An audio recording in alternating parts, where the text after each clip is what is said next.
देखो पुण्यात्माओं, आज गाने सुनते हो आप, या फिल्म देखते हो टीवी पर या मोबाइल में, या बकवाद देखते हैं, सुनते हैं किसी चुटकुले वगैरह। घर में एक दुर्घटना घट जाए, आप सुन के दिखाइए उसने, वो फिल्म का गाना सुन के दिखाइए फिर। तो ऐसे गंदे लोक में हम ये गाने सुने और सुनाएं, गाने गाएं, यहां तो रोना पीटना है सबका। और इसमें भगवान की भक्ति साथ लेकर और इस मालिक की आरती दिन रात करो, भगवान की भजन दिन रात करो। ठीक है, कोई दुर्घटना घट भी जाता, मालिक की भजन नहीं छोड़े, आरती इसी तरह करता रहे, इसमें बिल्कुल बंद नहीं करे। क्योंकि दुख हल्का भगवान ही कर सकता है, उसको रोते रोते भी मालिक ने याद करे।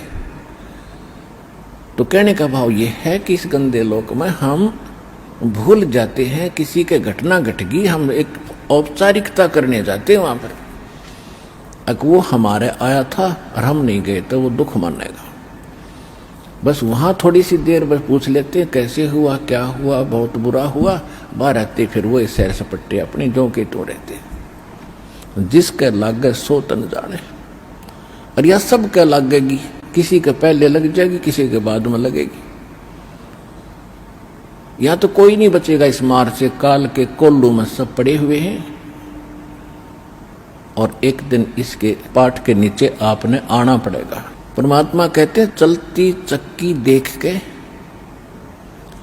और दिया कबीरा रो, और दो पाटन के बीच में साबत बचाना कोई।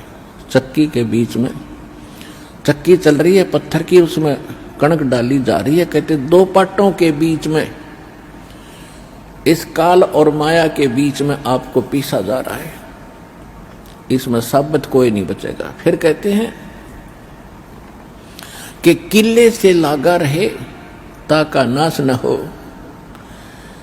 हमने देखा कि हमारी माताएं हाथ से चक्की पीसा करती थी, और उसमें एक किला होता था, किला बीच में एक ऐसे दोनों पाटों के बीच में सेंटर में पाट होते गोल गोल चक्कर पत्थर के,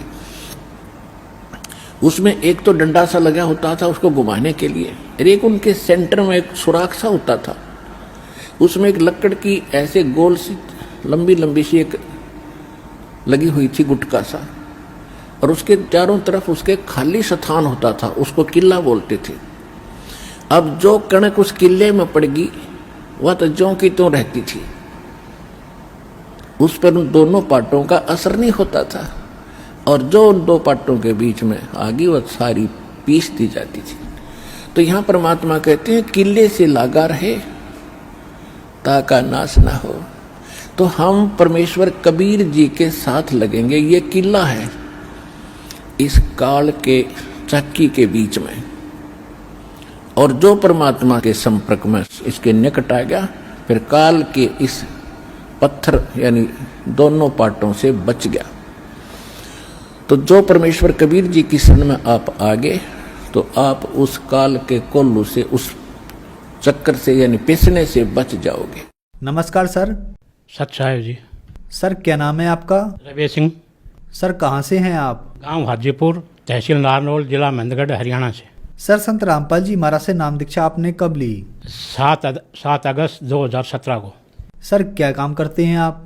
मैं बैठे हुए मुनीम था, जब छोड़ के घर पर रहता हूँ। सर संत रामपाल जी महाराज से नाम दीक्षा लेने से पहले क्या आप कोई भक्ति साधना भी करते थे? हाँ जी, बिरमा विष्णु महेश की और खाटू श्याम जी की भक्ति करता था। हर महीने खाटू श्याम जी आया करता और हनुमान जी की भक्ति करता था। तो क्या कारण बना कि आप संत रामपाल जी महाराज की शरण में आए? जी मैं बीमार था, आधा हिस्सा मेरा काम करने से बंद हो गया था साहब, और फिर मैं खाटू श्याम जी गया था, और वहाँ पर दर्शन करते करते ही मैं वहीं पर बेहोश हो गया साहब। याददाश्त चली गई, आधा हिस्सा काम करने से